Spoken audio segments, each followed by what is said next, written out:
Hello everyone. मैं पवन और आज हम बात करने जा रहे हैं इन्वेस्टमेंट की और कितने प्रकार की और इन्वेस्टमेंट हैं और उसके हर एक इन्वेस्टमेंट क्लास का हम डिटेल में वर्णन करेंगे और चेक करेंगे कि किसका क्या एडवांटेज है और किसका क्या डिसएडवांटेज है। तो सबसे पहले हम ये समझते हैं कि इन्वेस्टमेंट है क्या। तो बाय डिफिनेशन अगर हम समझे तो investment is like a planting a seed. आप एक पेड़ का बीज रोपते हैं जमीन में और थोड़े समय के बाद वो एक बीज अंकुरित होता है, फिर वो एक छोटा पौधा बनता है और समय के साथ वो बड़ा हो करके एक बड़ा वृक्ष बन जाता है और बाद में वो आपको फल देना चालू करता है। तो इन्वेस्टमेंट भी ऐसा ही एक जरिया है जिसके थ्रू आप लॉन्ग टर्म में आसानी से और विथ पीस शांति से सिस्टमेटिक इन्वेस्टमेंट स्ट्रेटजी के साथ इन्वेस्टमेंट करके एक सिस्टम के साथ इन्वेस्टमेंट कर करके लॉन्ग टर्म में एक अच्छा खासा बड़ा वेल्थ क्रिएट कर सकते हैं।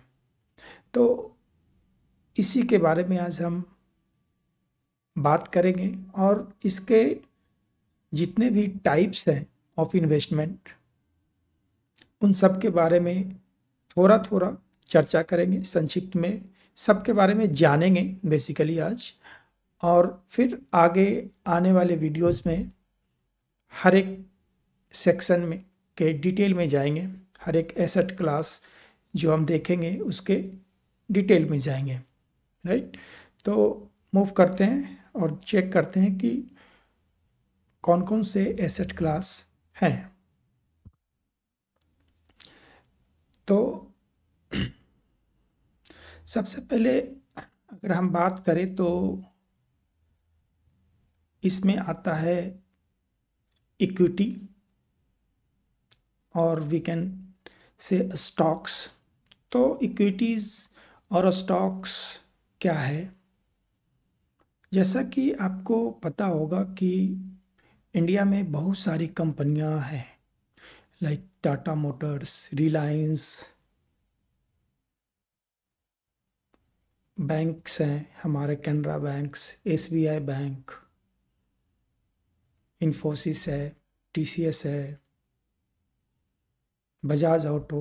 तो ये सारी कंपनियां ऐसे इंडिया में टोटल अप्रॉक्स 4 से 5 हज़ार कंपनियां हैं जिसमें कि 3 से 4 हज़ार तो शेयर मार्केट में रजिस्टर्ड है और बहुत सारी अनरजिस्टर्ड भी है जो कि अभी शेयर मार्केट में या इक्विटीज सेगमेंट में रजिस्टर्ड नहीं हुई है, जो कि आने वाले फ्यूचर में रजिस्टर्ड हो सकती है।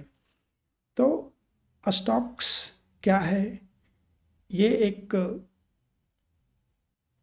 वे है जिसके थ्रू आप इन्वेस्टमेंट करते हो और उस पार्टिकुलर कंपनी के शेयर को खरीदते हैं। शेयर खरीदने का मतलब है कि उसमें आपका पार्टिसिपेशंस है और आप उसके स्टॉक होल्डर हो, मतलब कि आप एक तरीके से उसके पार्टनर बन जाते हो, बिजनेस ओनर बन जाते हो और उस पार्टिकुलर शेयर पे जो भी कंपनी को प्रॉफिट या लॉस होती है उसमें आपको एज ए डिविडेंड पे करती है। और अगर स्टॉक्स आपने लिया है और उसका समय के साथ भाव ऊपर ऊपर जाता है तो भी आपको जो नए भाव है उसके अनुसार आपको जब आप बेचोगे तो वो प्राइस मिल जाएगा। फॉर एग्जांपल आपने 50 रुपये का कोई स्टॉक्स खरीदा है किसी कंपनी का, मान लें कि टाटा मोटर्स का ही है, मान लेते हैं, अभी तो ज़्यादा है भाव बट मान लेते हैं कि 50 रुपया ही है और 50 रुपये पे आपने खरीदा है और समय के साथ उसका वैल्यू बढ़ते बढ़ते 60 हो गया, 70 हो गया, 80 हो गया, 90 हो गया, 100 हो गया। तो अब 1 साल के बाद उसका जो प्राइस है 100 रुपीज़ है। तो आपने 50 पे लिया था और आज उसका भाव है 100 रुपीज़।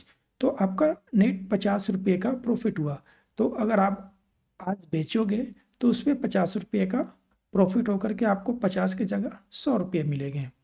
तो ये इक्विटी में डिफरेंट काइंड ऑफ वे है जिससे आप प्रॉफिट अर्न कर सकते हो।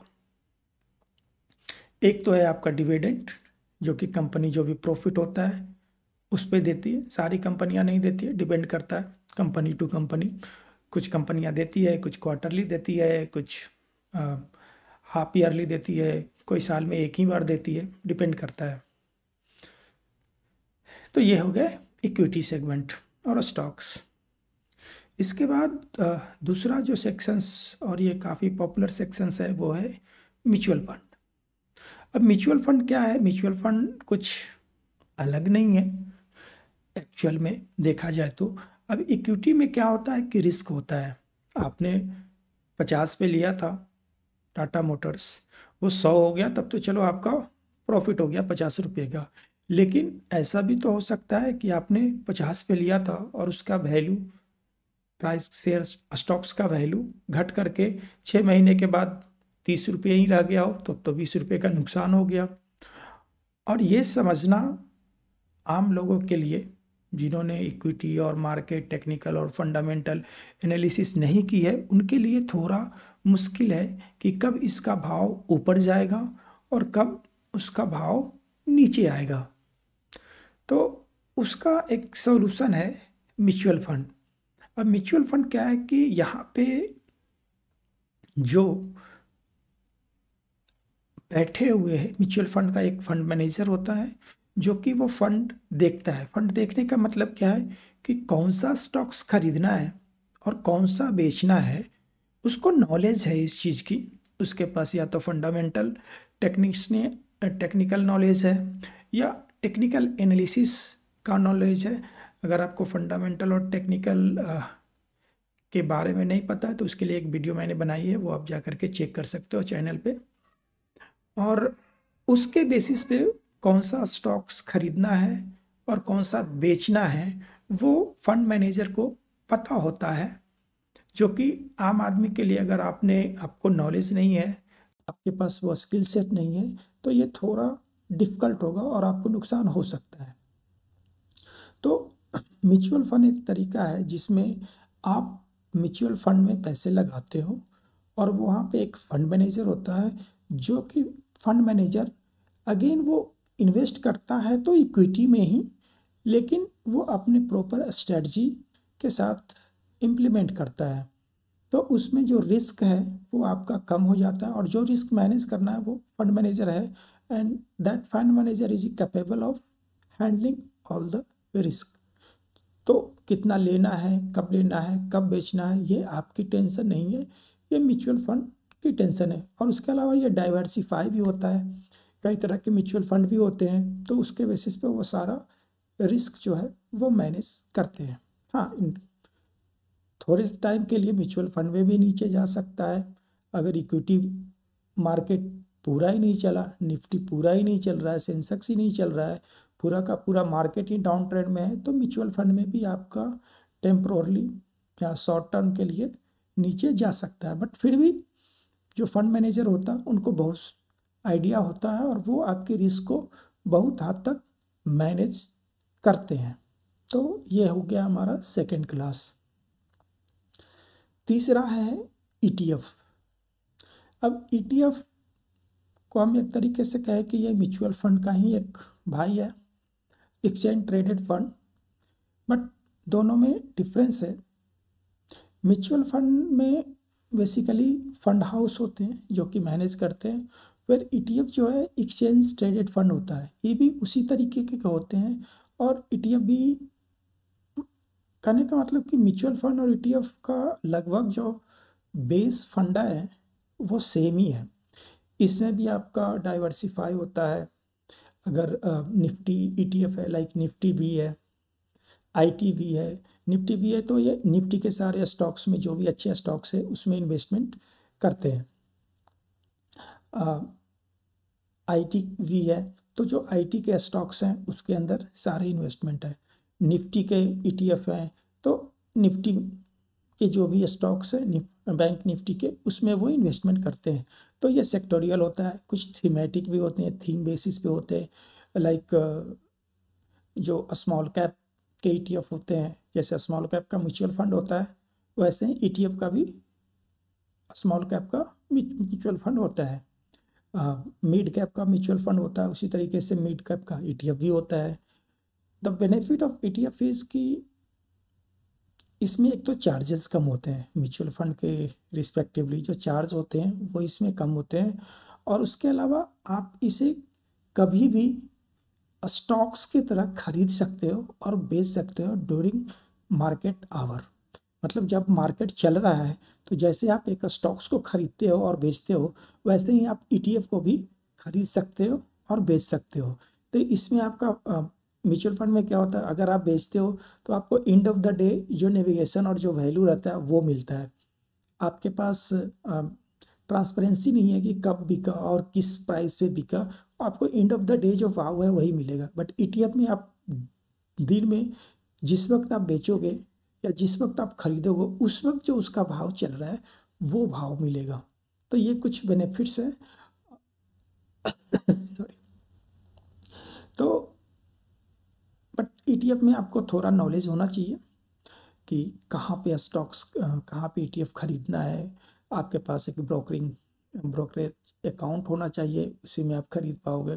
और थोड़ा बहुत नॉलेज होना चाहिए आपको, तभी कर सकते हो। The fourth class is bond. जो चौथा हमारा एसेट टाइप है वो है बॉन्ड।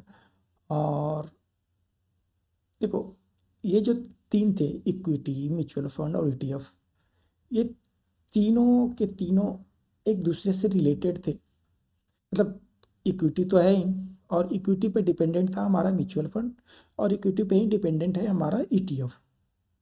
तो अगर इक्विटी मार्केट ऊपर नीचे होता है, उसमें करेक्शन होता है, तो आपका म्यूचुअल फंड और ईटीएफ दोनों पे ही इम्पैक्ट आएगा। और इसमें भी जो है वो, अगर स्टॉक मार्केट नीचे जा रहा है तो ईटीएफ और म्यूचुअल फंड इन दोनों के ही वैल्यू नीचे आएंगे। तो ऐसा कौन सा एसेट है जो कि इससे डिपेंडेंट ना हो? सॉरी। इक्विटी मार्केट पे डिपेंडेंट ना हो और एक पैसिव इनकम जनरेट करके दे, तो वो हमारा है बॉन्ड। अब बॉन्ड में क्या है कि बॉन्ड भी कई तरीके के होते हैं। फॉर एग्जांपल, एक होता है कॉरपोरेट बॉन्ड, और एक गवर्नमेंट बॉन्ड होता है। और मतलब और भी इसके सब टाइप्स है, बट मोटा मोटा हम ये समझे कि एक गवर्नमेंट बॉन्ड होता है जो कि गवर्नमेंट के थ्रू गारंटी मिलती है, और दूसरा आपका होता है कॉरपोरेट बॉन्ड। अब ये कॉरपोरेट बॉन्ड क्या होता है, गवर्नमेंट बॉन्ड क्या होता है, कौन सा लेना चाहिए, कौन सा नहीं लेना चाहिए, किसमें क्या बेनिफिट है और किसमें क्या रिस्क है, तो उसका भी डिटेल में हम एनालिसिस करेंगे। बट हाई लेवल पे अगर देखें तो बॉन्ड है क्या, ये समझने के लिए तो आप ये समझो कि जो भी कंपनियां हैं जिसके बारे में हमने इक्विटी मार्केट में रजिस्टर्ड है या नॉन रजिस्टर्ड है, कोई भी कंपनी है, कोई छोटी कंपनी है, लाइक कुछ भी, अगर आप कोई फैक्ट्री खोलना है या कोई छोटा मोटा बिजनेस ही करना है, तो क्या करते हो आप? आपके पास सारे पैसे नहीं है तो आप बैंक के पास जाते हो लोन लेने के लिए। तो बैंक आपको लोन देती है 13%, 14%, 15%, 10%, 11%, जो भी है वो डिपेंड करता है कि अम, आपकी कंपनी की वैल्यूएशन क्या है और उसकी रेटिंग क्या है। आपका सिविल स्कोर, जो अगर हम प्राइवेट लेने जाते हैं तो हमारा सिविल स्कोर चेक होता है, वैसे ही कंपनी के भी स्कोर होते हैं, और उसके पैरामीटर के बेसिस पे वो कंपनी डिसाइड करती है, और उसके बेसिस पे उनका जो इंटरेस्ट रेट है वो कैलकुलेट होता है। और अगर कम बैंक बोलेगी कि ये रेट है जी, आप लोगे तो ठीक है, नहीं लोगे तो कोई बात नहीं है, हम तो यही रेट देंगे। तो होता ये है कि जो बड़े बड़े कंपनीज हैं, तो बैंक तो देती है 14% पे उनको लोन, तो बैंक ने क्या किया है कि कंपनी को देती है 14% पे, और वो देती कहाँ से, वो हमारे ही पैसे होते हैं जो हमारे सेविंग अकाउंट में या एफडी अकाउंट में या आरडी अकाउंट के थ्रू जो हम बैंक में डालते हैं। तो हमें तो वो 4%, 5%, 7% देते हैं, और वो उसी पैसे को कॉरपोरेट बैंक को, कॉरपोरेट जो होते हैं बैंक, कॉरपोरेट बैंक भी होते हैं, कॉरपोरेट कंपनियां होती है जैसे रिलायंस हो गया, टाटा हो गया, या और भी जो कंपनियां हैं, उनको वो लोन देती है 13%, 14% पे। तो इसमें जो बीच का 4-5% है, जो हमें मिलता है एज ए रिटेल कस्टमर, जो बैंक, हम बैंक के कस्टमर हैं तो हम बैंक में पैसा जमा करते हैं, तो हमें तो वही 3, 4, 5, 6, 7% मिलता है। लेकिन वो आगे कॉरपोरेट को और जो कंपनियां हैं उसको 14% पर देती है। तो जो बीच का 5-6% है वो बैंक का प्रॉफिट होता है।